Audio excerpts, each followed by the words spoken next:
जय जगन्नाथ दर्शक बंधु धर्मज्ञान टीवी यूट्यूब चैनल परिवार को आपण मान को स्वागत। जो मित्र माने आमर चैनल को लाइक शेयर और सब्सक्राइब करि नांती से माने लाइक शेयर और सब्सक्राइब करने को कदापि भूलंतु नहीं। दर्शक बंधु ओडिया नववर्ष पणा संक्रांति ठारू बदलिबा आरंभ होईची 7 गोटी राशि भाग्य एवं भविष्य। पणा संक्रांति ठारू दीर्घ 1 वर्ष समय पर्यंत 7 गोटी राशि व्यक्ति विशेष मान भाग्य चमकपद रहिबो।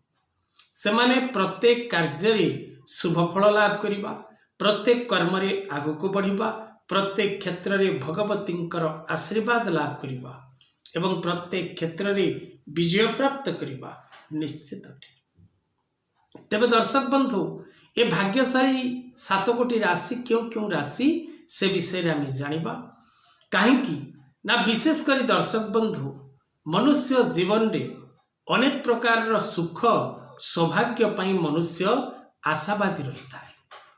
2024 रु 2025 1 वर्षर समय 7 गोटी राशि व्यक्ति जीवन रे अनेक परिवर्तन आनिबो। रंक थिबा व्यक्ति विशेष माने राजा बनिबे यह सत्य मानिबा को पड़िबो। जदि आपणकर जन्म कुंडली रे विशेष करी ग्रह मानकर दशा अंतर्दशा महादशा सूक्ष्म दशा प्रद्यांतर दशा शुभकार कथाए तेबे आपण को मिलिबो अनेक प्रकार सौभाग्य, अनेक प्रकार अभिनंदन, अनेक प्रकार सम्मान, अनेक प्रकार भोग्य वस्तु। विशेष करी जो 7 गोटी राशि व्यक्ति विशेष मान जीवन रे परिवर्तन आसीबो से 7 गोटी राशि उपरे देवगुरु बृहस्पतिंकर शुभ आशीर्वाद रहिबो एवं महाग्रह शनिदेवंकर शुभ आशीर्वाद मध्य से 7 गोटी राशि उपरे रहिबो। तबे विशेष करी जो 7 गोटी राशि विषय रे आमे आलोचना करूचे किछि राशि उपरे बृहस्पति आशीर्वाद एवं किछि राशि उपरे महाग्रह शनिंकर आशीर्वाद।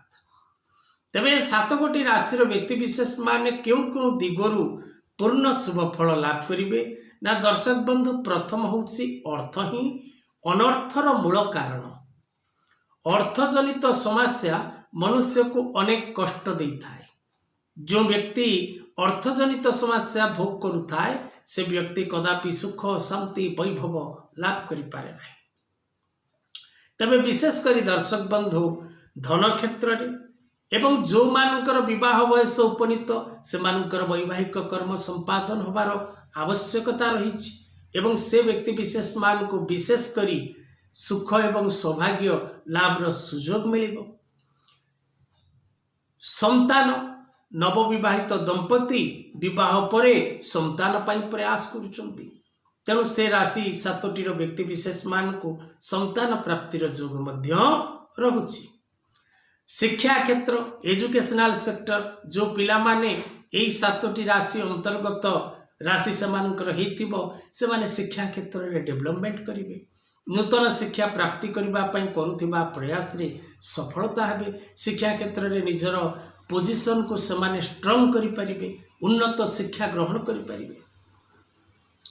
व्यापार जो माने बिजनेस करूचंती से माने व्यवसाय क्षेत्र रे पूर्ण सफलता लाभ करिवे, नुआ व्यवसाय आरंभ करि परिबे, व्यवसाय ग्रोथ करबा पई करूथिबा प्रयास रे सफलता लाभ करिवे।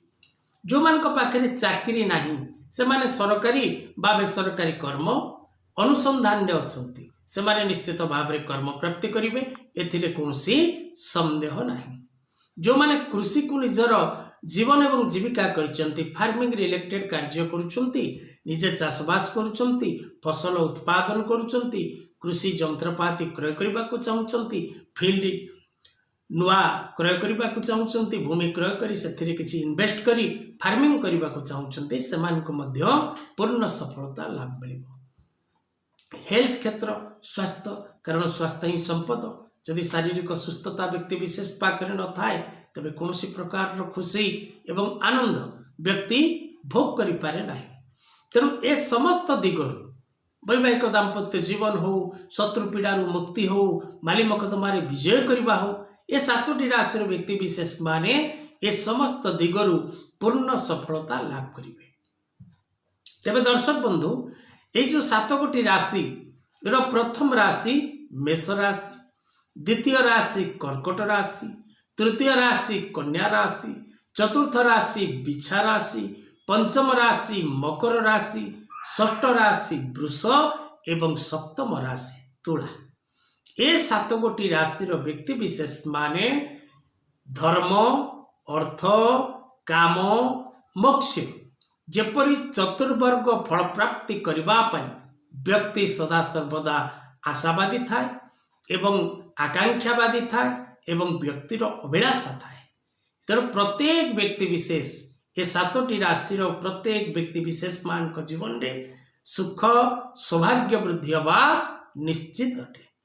आज कथा वस्तु को ये रखा। जय जगन्नाथ।